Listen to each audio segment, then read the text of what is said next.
Purchase your tracks today.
Parte de una sociedad manipulada por la política es ver a pobres defendiendo a ricos, que son los culpables de su pobreza. Hay muchas formas de matar a una persona. Apuñalarlo con un cuchillo, quitarle el pan, no tratar su enfermedad, condenarlo a la miseria, hacerlo trabajar hasta de fallecer, impulsarlo al suicidio, enviarlo a la guerra, etc. Solo lo primero está prohibido por nuestro Estado. Fidel, en sus delirantes últimos días de vida, sacó una carta escondida de su nuevo comandante. Ni votación, ni votante, ni elecciones, ni partido. Con cárcel cayó los ruidos de los que alzaron la voz y el país se lo entregó a su hermanito querido. Raúl, con sus nuevos socios y su cangrejo de escudo, fue barbudo por barbudo y le tumbó los negocios. Ni santo ni sacerdocio, ni títere ni cabeza, moviendo pieza por pieza, matando drama por drama, y abracito con Obama y a para el pueblo más pobreza. Está a reventar la soga, él sabe que ya no hay miedo, el ideal no es tan credo cuando el hambre es quien te ahoga. La mafia mueve la droga y no se hace responsable, sacando y metiendo el sable para cuando llegue el ciclón, tener al frente un bufón para que sea el culpable. Y Canet llegó a la noria con el cambio en una mano y escogió seguir tirano en vez de cambiar la historia. Con la muela de la gloria, el legado, las traiciones, para asegurar sus millones, dictó la continuidad y ser otro Alí Babá y sus 40 ladrones.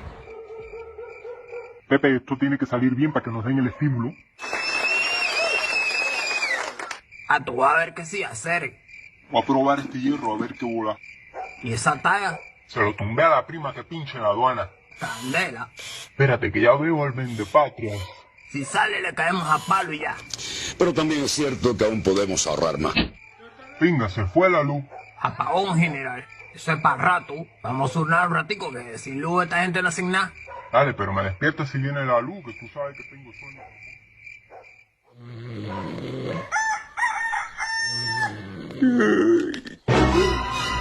Sobre, despiértate, mira esto. La base con gaya se calentó la timba. Sin miedo para la calle y que nadie se me rinda. Se nos jodió el estímulo. Repitan el coro de esta cancioncita linda. Oye, para que salgan a buscarme y me cojan lo que me linda. Yo, ninguno sirve, todos son los indios. No tienen. Hola, hola mi gente, ¿cómo está toda mi gente linda? ¿Cómo está toda mi gente linda hoy? Lo mismo los que están en Cuba como los que están fuera de Cuba, los que están en Venezuela como los que están dentro de fuera de Venezuela. Perdón. Mi gente, que nada, pues hace 13 días atrás María Corina estuvo teniendo una entrevista donde ustedes saben que pues ella ha pedido que todos pues esparzamos su voz, ¿verdad? Entonces pues en este momento no voy a estar con ustedes aquí en directo porque es muy importante que cuando cosas importantes así como estas sucedan, yo no disperse la vista de ustedes o los comentarios con mi presencia y interrumpa palabras muy importantes como por ejemplo María Corina, el día de mañana pues Ferrer y todo, ¿verdad? Entonces pues nada, yo los voy a dejar con la entrevista de María Corina. Usted déjeme su bendito like, déjeme su comentario. Muchas gracias por ver esta entrevista que le van a hacer a María Corina y nada, espero que esté teniendo un excelente día como siempre. Muchas bendiciones para ustedes, muchas gracias por su apoyo que siempre me dan a los que están presentes conmigo en el chat y a ti que me estás viendo, que siempre me ves y me dejas tu bendito like. Como siempre, muchas gracias por el apoyo y muchas gracias a todos ustedes en general. Muchas gracias y aquí les doy su bendito aplauso, señores.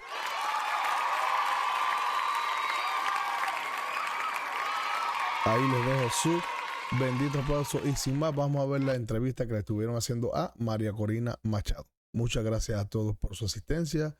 Dios me lo bendiga nuevamente y nos vemos el domingo a las 5 o 6 de la tarde. Gracias. Amigos, ¿cómo están? Me da mucho gusto saludarlos. Comienzo esta introducción segundos después de haber concluido la entrevista que van a escuchar en este episodio. Y es una sensación singular, porque me encuentro muy, muy emocionado. Lo confieso, estoy muy emocionado. Emociona mucho lo que van a escuchar. Me emociona mucho, porque la conversación de hoy es de esas conversaciones en las que uno siente que está literalmente frente a la historia.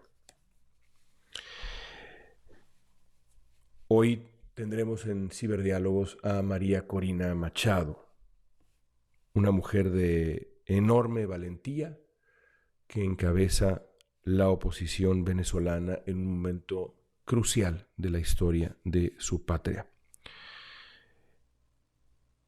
Después de entrevistar a María Corina Machado, me queda claro que se trata de una mujer, insisto, de enorme valentía, de enorme voluntad y de enorme alegría también, como van a escuchar.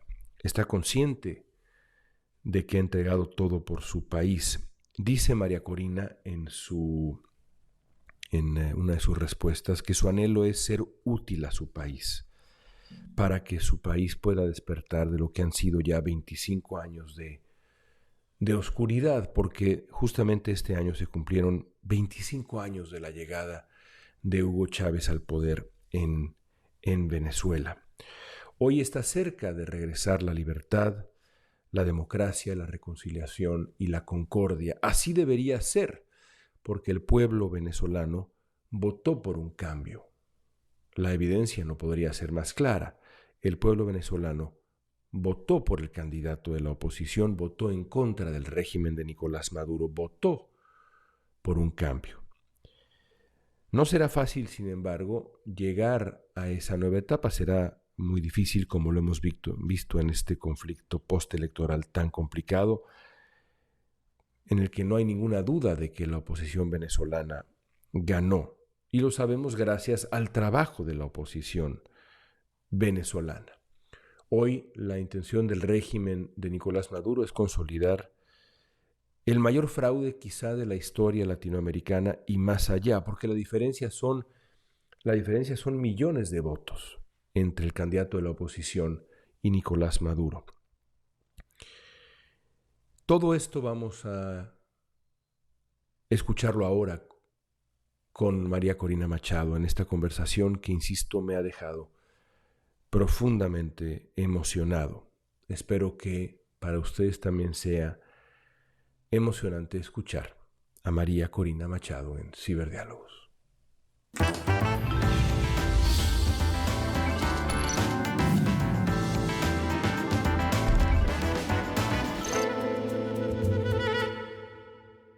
María Corina, gracias por estar con nosotros. Es un privilegio tenerla en Ciberdiálogos. Este año se cumplieron 25 años de la llegada al poder de Hugo Chávez en Venezuela. Quiero comenzar haciéndole una pregunta ambiciosa, complicada, pero que me parece es necesaria. ¿Qué le hizo el chavismo a Venezuela? Cuando escucha usted a la gente que se le acerca, como todos lo hemos visto en las últimas semanas, meses, quizá más, con esa mezcla de esperanza y desesperación, ¿qué le dice el pueblo venezolano sobre lo que el chavismo le hizo al país? No es una pregunta sencilla y yo te diría que fue un ciclo. Quizás lo primero que le hizo fue un engaño monumental. La siguiente fue una fase de destrucción y de división. Ellos se propusieron enfrentar a la sociedad en todos los ejes, dividiéndonos por razones raciales, religiosas, políticas, económicas. Después buscaron hacer la sociedad absolutamente dependiente y además restregárselo en su cara, ¿no? La humillación de una bolsa de comida. Acabo con el empleo, acabo con el valor de la moneda, te hago dependiente de una comida que cada día es de peor calidad, con la cual te humillo, pero además tienes que agradecer. Y después de dividirnos y provocar la migración de una cuarta parte y con ellos nuestros hijos, todo este horror terminó uniendo a la sociedad venezolana en un movimiento social y cultural que representa para mí una era totalmente nueva. O sea, terminamos rompiendo con ese modelo, con ese sistema.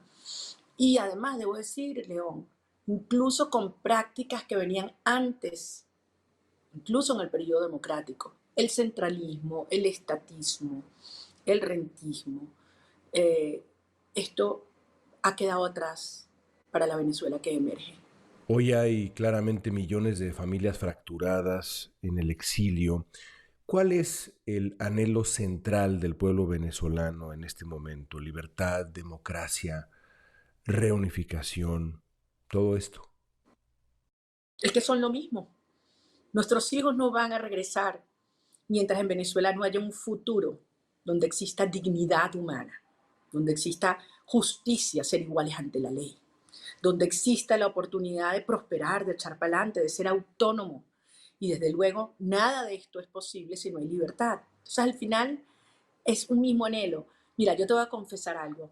Hace 2 años, antes de que empezara incluso la campaña de las primarias, yo tuve que ir a una actividad en el estado Vargas, aquí cerca. Yo iba con mi carro, entré a un edificio y bajo el vidrio estaba el vigilante. Y digo, señor, mire dónde queda tal edificio. Me queda así mirando y me dice, María Corina. Yo le digo, sí, señor. Me dice, ¿te puedes bajar? Yo me bajo de mi carro, yo estaba manejando. Este hombre me abraza, se me pone a llorar y me dice, tú eres el único instrumento que yo tengo para que mis hijos vuelvan. Y yo me quedo así mirando, León. Y yo le digo, es que tú eres el único instrumento que yo tengo para que vuelvan los míos. Y nos abrazamos a llorar juntos y algo me pasó a mí, mi alma, mi corazón, y yo le dije, esto es lo que nos une a todos. Y se convirtió en el moto, en el clamor, ¿sabes? En la esencia de este movimiento que ha surgido para que nuestros hijos vuelvan a casa. Hablemos de la elección del 2024, que es claramente histórica ya. La oposición está convencida de que estamos ante un fraude inmenso, un fraude descarado. La oposición ha dicho que las actas lo comprueban. Explíqueme por qué las actas comprueban el calibre de este fraude y el fraude mismo. A mí me gusta ponerlo de esta manera. Los venezolanos y el mundo tenemos la prueba de la victoria de las fuerzas democráticas. Fíjate, En 25 años han habido más de 30 elecciones y en todas ha habido algún grado de fraude. Y nosotros lo sabíamos. Lo que pasa es que nunca habíamos podido demostrarlo. Y íbamos a este proceso donde todos sabemos que nos estamos jugando la vida en democracia, la nación, la vigencia de la nación, obviamente la república. Y entonces dijimos, ok, esta vez tiene que ser distinto. Nosotros tenemos que construir un sistema y una plataforma que nos permita lograr demostrar lo que cada voto significa. Han sido muchos años de gente que le ha metido cabeza a esto, León, que hemos analizado todo lo que ha sido la ingeniería electoral del régimen, cómo han movido gente de un lado para otro, creado nuevos centros, fusionado otros, cambiado las normativas, impiden que uno se inscriba. O sea, hay todo digamos, un pensamiento maligno, pero inteligente por detrás. Y lo analizamos a fondo. Y hicimos un análisis y un estudio de toda la estructura electoral y dónde teníamos que concentrar nuestro esfuerzo y cuánta gente necesitamos. Son 30.000 mesas de votación, 15.797 centros y había que estar en todos. Algunos son en zonas militares, otras en centros penitenciarios, otros quedan a horas porque son fluviales, hay que llegar, lo que llamamos centros fluviales, tienes que ir no sé cuántas horas en barco. O sea, otros metidos en el centro donde están las actividades del chavismo. Es decir, hicimos todo un inventario y fuimos construyendo una plataforma de ciudadanos que llamamos 600K, para tener la garantía no solamente de tener los testigos en cada centro y cada mesa, sino toda una infraestructura de protección, de cuidado, de logística, de seguridad y de comunicación, que nos permitió a lo largo del día saber lo que iba pasando en todos los centros, cuáles abrían, cuáles no, cuáles tenían testigos, cuáles no, si nos amenazaban, si nos atacaban, si nos sacaban. Y al final del día, según la ley venezolana, las máquinas electorales imprimen actas y el testigo tiene derecho a tener una de estas actas, que viene con la firma de los miembros de mesa de los testigos del operador del CNE. Esas actas tienen un código QR único y nosotros desarrollamos una aplicación para leer el QR y en tiempo real ir reportando lo que eran los resultados. Fue difícil porque a muchos de nuestros testigos la orden que vino del CNE, del Consejo Nacional Electoral, era expulsarlos, que no nos dieran las actas. Y pasó algo muy particular. Tanto funcionarios del Plan República en la base como efectivos del Plan República, que es la operación militar para proteger la elección, colaboraron con nosotros. Es decir, desobedecieron las órdenes. Y logramos tener copia de nuestras actas, enviar el QR, pero además llevarnos las actas físicas a unos lugares que ubicamos en todo el país, donde habían escáneres para digitalizar las actas y ponerlas en una página web a salvo. Y en 24 horas logramos hacerlo. Es algo increíble. Yo misma estaba que no me lo podía creer del orgullo de lo que fue este trabajo ciudadano. Más de 1 millón de voluntarios tuvieron tareas específicas el 28 y el 29 de julio y la cumplimos a cabalidad. Y hoy el mundo entero sabe que Edmundo González ganó con el 67% de los votos porque allí están las actas que lo demuestran. Y la presentación de las actas ha sido inapelable. La oposición ha ilustrado así, pues claramente que ganó. Ante eso, el régimen de Nicolás Maduro ha reaccionado con cerrazón, con intolerancia y con violencia también. En el conflicto postelectoral ha habido represión en Venezuela, hay violaciones a los derechos humanos en Venezuela, hay tortura. ¿Qué se vive hoy, María Corina? ¿Un clima de represión abierta? Terror absoluto. Déjame decirte que desde las primeras horas Maduro optó por atrincherarse con el alto mando militar y recurrir a una ola de violencia como nunca antes habíamos visto. Brutal. El mismo Maduro ha dicho que son más de 2.500 personas detenidas. Las organizaciones de derechos humanos especializadas hablan de unos 1.350 casos documentados. Hay 24 venezolanos asesinados, hay torturas, hay desapariciones forzosas, hay personas a las que las han ido a buscar a sus casas y las han arrastrado afuera, les han marcado las puertas de sus casas cuando no han conseguido algunos testigos, por el solo hecho de que tú estabas allí en un centro de votación y conseguiste un acta, y si se esconde el testigo, entonces se han llevado a la esposa o a los hijos. Es una cosa brutal y hay cientos de venezolanos, dirigentes que están en este momento escondidos, porque bueno, los cuerpos de seguridad civil y militares están desatados buscándolos.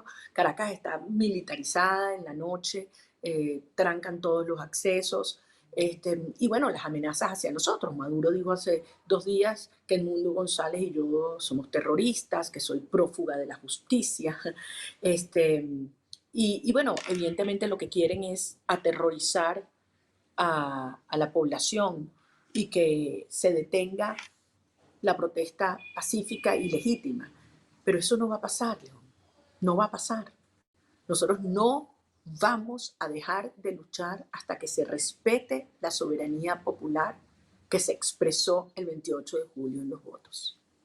Quiero examinar un poco más este fenómeno de la represión en el conflicto postelectoral. ¿Hay participación cubana en esa campaña de represión? ¿Qué papel está jugando Cuba en esta campaña de violencia, de represión? Bueno, de hecho, hay serias denuncias de organizaciones de derechos humanos nacionales e internacionales en esta materia, en el sentido de que varias de las víctimas han reportado eso. Nosotros sabemos desde hace mucho tiempo que Cuba ha tenido incidencia terrible en múltiples áreas, ¿no? Una es precisamente esta, los métodos de represión, de persecución, de espionaje y de tortura. Y vimos cosas verdaderamente desalmadas en estos últimos días. A todo esto, la reacción de los gobiernos latinoamericanos ha sido muy distinta entre sí. El gobierno de Chile, de izquierda, encabezado por Gabriel Boric, ha sido valiente y crítico frente a Maduro. El caso de México, Colombia, Brasil, también gobiernos de izquierda, ha sido, digamos, diferente y ha sido polémico. Le pregunto directamente, María Corina, ¿Colombia, México y Brasil están protegiendo al régimen de Nicolás Maduro?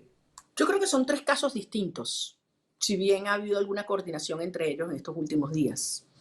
Y yo más bien siento, León, que se está creando una posición casi unánime, en el sentido primero de no reconocer a Maduro. Salvo Honduras, Cuba, Nicaragua y Bolivia, ningún otro país de este hemisferio ha reconocido a Maduro. Ninguno. ¿No ve usted esa tentación en México, el gobierno mexicano, de reconocer a Maduro, de apoyarlo? Ahí voy. Por eso te digo que es distinta la posición de los otros, ¿no? Y es que la evidencia es tan abrumadora sobre la magnitud del fraude. O sea, el presidente del Consejo Nacional Electoral proclamó a Maduro con una servilleta, sin presentar un acta, ni una, contraviniendo la propia legislación venezolana, que le da 48 horas para eso. Y dijeron que iban a presentar el acta en horas, después que eran días, ya van para 3 semanas y no las presentan porque ellos tienen las mismas actas que nosotros. Y si fabrican actas forjadas, pues bueno, nos estarán dando la evidencia del fraude, porque lo vamos a poder demostrar también. Entonces, es evidente para el mundo entero que esta es la pretensión de fraude más grande en la historia de la humanidad. Pretensión, porque esto no se ha consolidado. Diga lo que diga Maduro, diga lo que diga Amoroso. ¿Cuál es la nueva maniobra que quiere hacer el régimen? Como el CNE no puede dar los resultados, porque demostrarían nuestra victoria, entonces ellos se van corriendo a su Tribunal Supremo de Justicia, que controlan para que, pasando por encima de la Constitución, digan que ellos van a resolver este conflicto. Es decir, que la sala electoral, 3 magistrados, ignoran, pisotean la Constitución y dicen que son ellos los que deciden, cuando todos los juristas venezolanos han dicho que eso es absolutamente inconstitucional. No tienen competencia alguna para ello. Es el CNE el que tiene que dar los resultados y proclamar. Entonces, ¿Qué estamos viendo? Hay algunos países que efectivamente han tomado una posición más prudente y yo creo que es una manera de mantener una interlocución con Nicolás Maduro. Eso yo lo puedo entender, si esa es la motivación. Lo que no puedo entender es que hayan algunos que pudiera querer darle tiempo al régimen para que salga una aberración de una sentencia y agarrarse de eso para reconocerlo. Yo, al día de hoy que estamos hablando, eso no ha ocurrido. Estamos en un escenario muy incierto donde las cosas cambian de un día para otro y yo, por lo tanto, no quiero especular en lo que va a ocurrir. Lo que sí te puedo asegurar, León, es que todo el mundo, dentro y fuera de Venezuela, esos 3 países y todos los demás en el mundo, los venezolanos y los chavistas sabemos que Edmundo González Urrutia ganó de calle. Eso lo sabe todo el mundo. Ahora, presionar a Nicolás Maduro para que acepte los términos de una negociación, yo creo que es lo correcto. Sería una solución pacífica y ordenada a este conflicto. Pero eso sí, partiendo del reconocimiento de los resultados del 28 de julio y el respeto a la soberanía popular. Una propuesta reciente sugiere que el camino debe ser nuevas elecciones. Borrón y cuenta nueva, nuevas elecciones. ¿Aceptaría la oposición venezolana nuevas elecciones cuando está tan claro, tan demostrado que ganó de manera contundente las elecciones originales? Yo no entiendo la lógica de esa propuesta, María Corina. La respuesta es absolutamente no. Porque además, llevemos esto al absurdo. Si tampoco le gustan los resultados de una segunda elección, vamos a una tercera, y después a una cuarta, y después a una quinta. Es decir, nos plantean a nosotros algo que jamás aceptarían en sus países. Nosotros fuimos a un proceso electoral con las reglas de la tiranía, sabiendo que era un proceso absolutamente injusto, con una censura total. Yo tengo 10 años que no aparezco en una entrevista en televisión nacional, ni de radio. Es decir, nosotros no podíamos alquilar hoteles porque cerraban los hoteles. Si me paro a comer en una carretera, cierran el restaurante, como le hicieron a las hermanas Hernández en Corozopando. Es decir, nos persiguen y nos meten presos a los señores que nos alquilan un camión para encaramarnos en una concentración o una corneta para tener sonido. Esa fue la campaña. Aceptamos esos términos y ganamos. Entonces no le gustan los resultados, hay que repetirlos. ¿Pero a cuenta de qué? Eso es una burla. Eso sería una burla a la población venezolana, que arriesgó su vida para poder expresar su voto ese día. No fueron elecciones libres, no fueron elecciones justas y ganamos. Entonces, aquí tiene que haber respeto por el pueblo y por lo que significa el ejercicio de la soberanía popular. Ninguna nueva elección. Hay que hacer valer el resultado de la elección del 28 de julio. Déjeme ahora poner en el tablero 2 piezas, una compleja y otra dolorosa también compleja.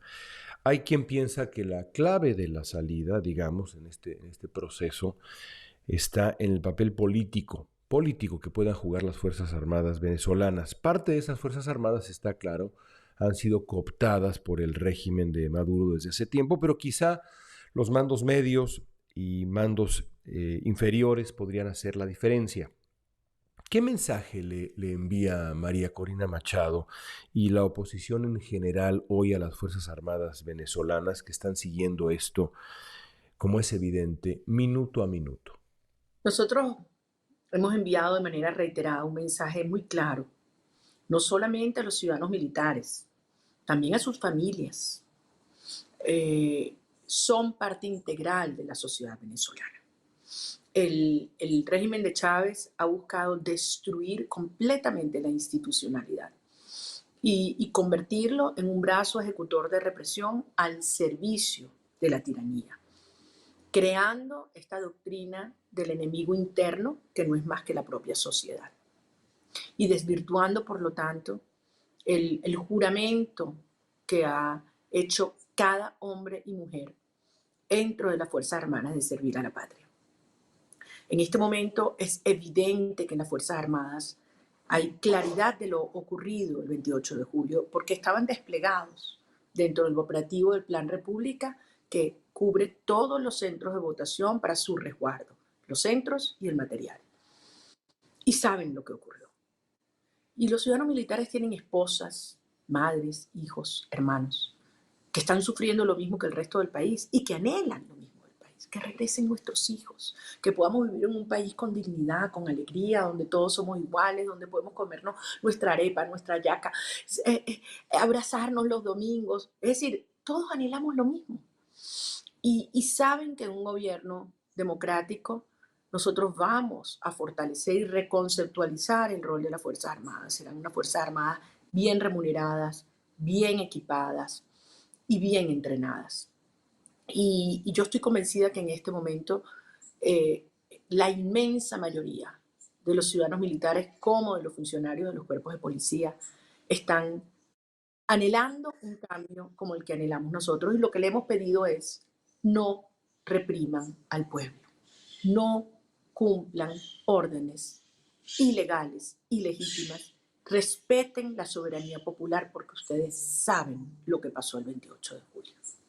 Hay quien dice que Venezuela se ha convertido en un mafia state, un estado tomado por el crimen desde hace ya muchos años y en muchos sentidos. ¿Considera usted que el crimen organizado está con el régimen de manera clara? Y si es así, pues ¿cómo superar el escollo que supone un crimen organizado que no quiere perder, no quiere poner en riesgo sus operaciones, sus privilegios? Bueno, yo creo que si alguien tenía duda de esto, el comportamiento de Nicolás Maduro en estos últimos días lo ha hecho ya absolutamente evidente. Además, debes incorporar a ese análisis los profundos lazos que existen entre el régimen de Maduro y el régimen de Irán o de Rusia o de Cuba. Es decir, es más que evidente que Maduro ha ofrecido a Venezuela como un punto de penetración de estos regímenes en las Américas, con un objetivo además de desestabilizar las democracias liberales de la región. Eso ya creo que nadie lo puede dudar. Agrégale a eso la operación de redes criminales como el Tren de Aragua, que ya tiene operaciones desde Canadá hasta Chile. Y desde luego el efecto que tiene la migración. Entonces, no hay duda de que Maduro ha creado en el país todas las condiciones y la operación de grupos irregulares, narcotráfico, extracción y contrabando de minerales, de seres humanos, prostitución infantil. Es decir, son los crímenes más horrendos y operan a sus anchas en territorio venezolano, lo cual hace terriblemente complejo enfrentar este sistema. Si esto fuera una dictadura convencional, esto habría terminado hace muchísimo tiempo. Y nosotros lo hemos dicho y le hemos llamado las cosas por su nombre. Y si algo la gente sabe que de nosotros obtendrá es la verdad. Esto no es sencillo. Por eso se ha requerido tanto esfuerzo, pero estamos hoy indiscutiblemente en el punto donde hemos tenido más fuerza en estos 25 años y donde el régimen está más débil en estos 25 años. Frente a Venezuela, Estados Unidos ha jugado en los últimos gobiernos papeles pues muy diversos. Donald Trump y los republicanos han tomado una actitud, los demócratas en cierto sentido han tomado otra. ¿Cuál debería ser el papel de Estados Unidos en esta coyuntura? ¿Qué le gustaría ver a la oposición venezolana de Estados Unidos en este momento tan complicado? Bueno, en primer lugar hay algo que yo valoro enormemente, y es que el conflicto venezolano y la causa venezolana ha sido siempre un tema bipartidista, bipartisan, como dicen en Estados Unidos, y debe seguir siendo así. Y lo es porque hay plena conciencia en los líderes de ambos partidos que es el conflicto prioritario a los efectos que existe en este continente, a los efectos de la seguridad nacional y la seguridad hemisférica. Y por el tema de la migración. Es decir, ya hay 8 millones de venezolanos que han salido. Si Maduro se quedase a la fuerza, León, podríamos estar viendo en cuestión de meses 3, 4, 5 o más millones de venezolanos saliendo. Y no los van a poder reprimir. Y van a pasar por Colombia y por el Darién y por México. Y van a estar en la frontera de Estados Unidos. Por el contrario, en la medida que los venezolanos vemos una esperanza, tú ves cómo la migración bajó en los últimos meses. Porque la gente, incluso muchos de los que se han ido, quieren volver. Entonces, esto es una prioridad. Y yo sí creo que en Estados Unidos debe mantenerse, y yo allí no creo que es una política versus la otra. Yo creo que son las dos. Yo creo que hay que reducir los costos de salida y hay que incrementar los costos de permanencia. Hay que hacer las dos cosas, a los efectos de que Maduro entienda que su mejor opción es una salida negociada. Hablemos del futuro posible. ¿Cómo vislumbra María Corina Machado estas, digamos, primeras medidas de un nuevo gobierno en Venezuela? ¿Cómo serían en términos muy generales los primeros pasos de reconstrucción, concordia, reconciliación? Incluso pregunto, ¿qué papel tendrían en esa nueva Venezuela, en esa nueva etapa, los remanentes políticos del chavismo que estarán ahí? Bueno, yo me voy a ir primero para más adelante y después regreso. El futuro de Venezuela lo veo luminoso. Yo siento que nosotros somos hoy una mejor sociedad y mejores personas. Hemos cometido errores todos, hemos tenido caídas durísimas, estrepitosas y nos hemos levantado y hemos aprendido. Y yo creo que hoy como nunca es una sociedad dispuesta a asumir corresponsablemente cada quien lo que nos toca en la reconstrucción del país, con pilares republicanos, éticos y liberales muy sólidos. Y creo que eso nos aglutina alrededor de un conjunto de consensos republicanos que son indispensables y que nunca como hoy yo siento que había una generación que los comparte. Dicho esto, nos va a tocar una transición complejísima. Yo creo que no había otra tan complicada porque Venezuela no queda una sola institución de pie. Entonces nosotros tenemos una crisis humanitaria compleja, tenemos una crisis de servicios públicos, tenemos una crisis de seguridad ciudadana, tenemos una crisis de soberanía, tenemos una crisis financiera, tenemos una crisis económica. O sea, todo a la vez, sin una sola institución. Venezuela está en el último lugar en materia de Estado de Derecho a nivel global, en el último lugar, según el World Justice Project. Entonces, uno dice, ¿por dónde tú arrancas? Y la verdad es que hay que hacer muchas de estas cosas a la vez. Y el eje de todo esto es la confianza, León. Es reconstruir los vínculos de confianza, como lo hemos ido haciendo, entre ciudadanos a lo largo de estos largos meses de lucha, y construir confianza hacia las instituciones que deben emerger de este proceso. Transmitirle a todos los venezolanos, a todos, los que están afuera, los que estamos aquí, los que votaron por nosotros y los que no, que esto va a ser un gobierno de unidad nacional y donde va a prevalecer la inclusión y el mérito, y que estamos dispuestos a hacer lo que haya que hacer para poner a Venezuela de pie, a valer y a volar. Y vamos a necesitar, desde luego, mucha ayuda de tantos países latinoamericanos, pueblos con los que nos unen profundos vínculos, como es el caso de México, y desde luego con sus instituciones. Cierro con dos preguntas rápidas. ¿Confrontó usted directamente a Hugo Chávez? ¿Lo conoció? Con el paso de los años, de las décadas, ¿cómo recordará la historia a Hugo Chávez, María Corina? No quiero simplificar la respuesta. Si soy benigna, te diría, tuvo una gran oportunidad y lo convirtió en una tragedia. Pero la realidad es que yo creo que fue el periodo más oscuro de la historia de Venezuela, que ha servido para una dolorosa lección en cuanto al valor de la libertad y la dignidad humana. Hoy, los venezolanos como nunca antes valoramos la libertad, valoramos el poder vivir en tu país y el poder tener tu familia unida. Esa ha sido una muy dolorosa lección.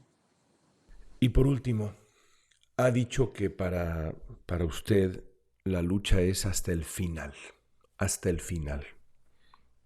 Para usted, para la oposición, pero sobre todo para usted. Hay gente a la que le preocupa su seguridad, y no solo la de usted, pero la de usted.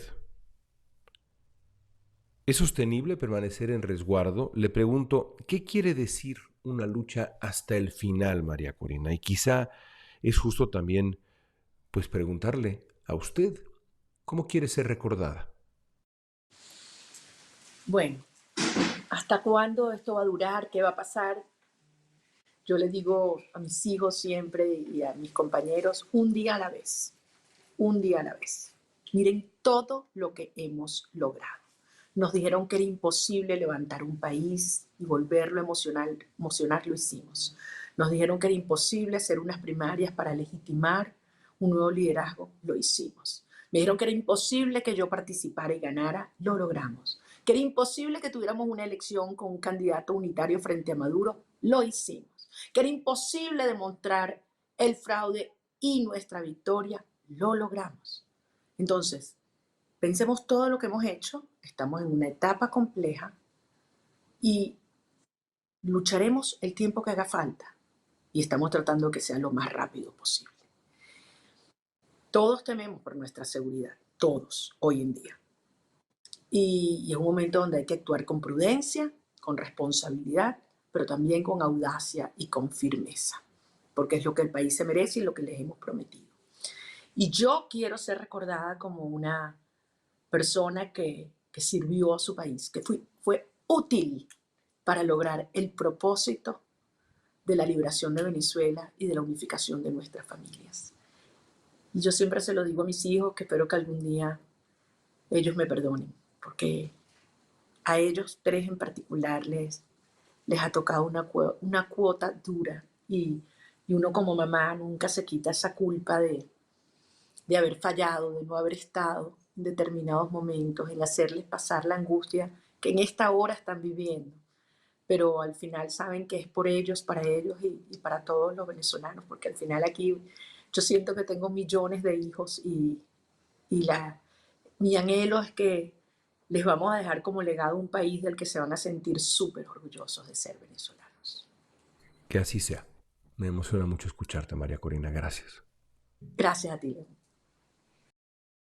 Hasta ahí la conversación con María Corina Machado. Al final de la charla me decía María Corina que ella espera que todo aquel que crea en la democracia y la libertad siga apoyando la causa del pueblo venezolano, siga defendiendo la causa del pueblo venezolano, siga respaldando lo que está tratando de lograr el pueblo venezolano en esta batalla, que queda claro es por su libertad, por su democracia, por la reunificación de las familias venezolanas en paz. Y cumplo con la promesa de decirlo porque habíamos ya parado de grabar y me pidió que sumara yo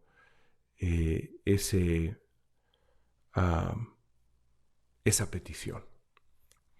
Y así lo hago, y también me parece que hoy más que nunca vale la pena y se justifica que les pida yo a ustedes que nos siguen, que escuchan y ven estas conversaciones en Ciberdiálogos, que compartan esta charla que tuvimos el día de hoy con María Corina Machado, porque me parece que la situación en Venezuela no solamente merece nuestro reconocimiento, sino también merece nuestro respaldo, porque la batalla por la libertad venezolana implica también una lección, como ya explicaba María Corina Machado, una lección no solamente para el pueblo de Venezuela que atraviesa por este momento tan difícil después de 25 años de destrucción, sino también para aquellos pueblos que se encuentran en otros momentos políticos, pero que pueden advertir también las amenazas a su andamiaje de libertades, a su andamiaje democrático. Ahí están las lecciones, y por eso hoy les pido que compartan esta conversación con sus amigos, con sus familiares, con sus colegas. Vale la pena, creo yo, escucharla una y otra vez. Síganos en redes sociales, por favor, en lo personal. Por favor, también apoyen a Letras Libres en nuestros distintos espacios, en nuestras plataformas de podcast, en nuestra página de YouTube y, por supuesto, la revista misma y nuestro sitio de internet. Es esa la manera, como les digo siempre, pero bueno, lo repito porque es muy importante, en que podremos seguir ofreciéndoles estas conversaciones a profundidad con personas de la importancia de María Corina Machado. Regresamos el próximo lunes con otra charla. Gracias por estar con nosotros. Hasta la próxima.